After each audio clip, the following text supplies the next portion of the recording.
Thiruvambady seat മുസ്ലിം ലീഗിന് തന്നെ നൽകാൻ കോൺഗ്രസ് തീരുമാനിച്ചു. ഇന്നലെ രാത്രി വൈകി നടന്ന കോൺഗ്രസ് ലീഗ് ഉഭയകക്ഷി ചർച്ചയിലാണ് ഇത് സംബന്ധിച്ച ധാരണയിലെത്തിയത്. താമരശ്ശേരി രൂപത ഉന്നയിച്ച പ്രശ്നങ്ങൾ പരിഹരിക്കാൻ കോൺഗ്രസ് ശ്രമം നടത്തും. രാത്രി വൈകി ക്ലിഫ് ഹൗസിൽ നടന്ന ചർച്ചയ്ക്കൊടുവിലാണ് തിരുവമ്പാടി സീറ്റിൽ ലീഗും കോൺഗ്രസും തമ്മിൽ ധാരണയിലെത്തിയത്. സ്ഥാനാർത്ഥിയെ പ്രഖ്യാപിച്ച സാഹചര്യത്തിൽ ഇനി പിന്മാറാനാകില്ലെന്ന നിലപാട് ലീഗ് നേതൃത്വം കോൺഗ്രസിനെ അറിയിച്ചു.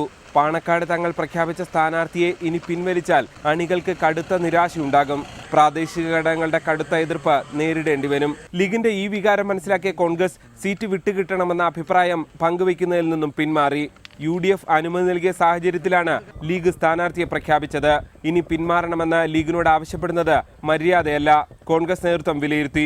എന്നാൽ താമരശ്ശേരി രൂപതയുടെ പ്രശ്നങ്ങൾ പരിഹരിക്കാൻ കോൺഗ്രസ് മുൻകൈയെടുത്ത് ശ്രമം നടത്തും. അതേസമയം ഏതെങ്കിലും ഘട്ടത്തിൽ സ്വയം പിന്മാറാൻ ലീഗ് തയ്യാറായാൽ കോൺഗ്രസ് മുന്നോട്ട് വരും.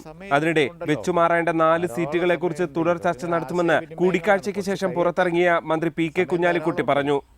ഉറപ്പുള്ള സിറ്റിംഗ് സീറ്റിലൊക്കെ ഞങ്ങൾ സ്ഥാനാർത്ഥിയെ തീരുമാനിച്ചു എന്നേ ഉള്ളൂ. ഒരു പാർട്ടികളും ഇതുവരെ അവരവരുടെ സീറ്റ് തീരുമാനിച്ചിട്ടില്ല, സ്ഥാനാർത്ഥികളെ തീരുമാനിച്ചിട്ടില്ല. അതുകൊണ്ട് ആർക്കും ധൃതിയൊന്നുമില്ല. വളരെ സാവകാശം സംസാരിക്കുകയാണ്. ഇപ്പോൾ 10-ാം തീയതി UDF ഉണ്ട്, UDF മീറ്റിംഗ് ഉണ്ട്, അത് കഴിയട്ടെ. എന്നാൽ രൂപതയുടെ പ്രശ്നങ്ങൾ എങ്ങനെ പരിഹരിക്കുമെന്ന കാര്യത്തിൽ കോൺഗ്രസ് നേതൃത്വത്തിൽ ഇനിയും വ്യക്തത കൈവന്നിട്ടില്ല.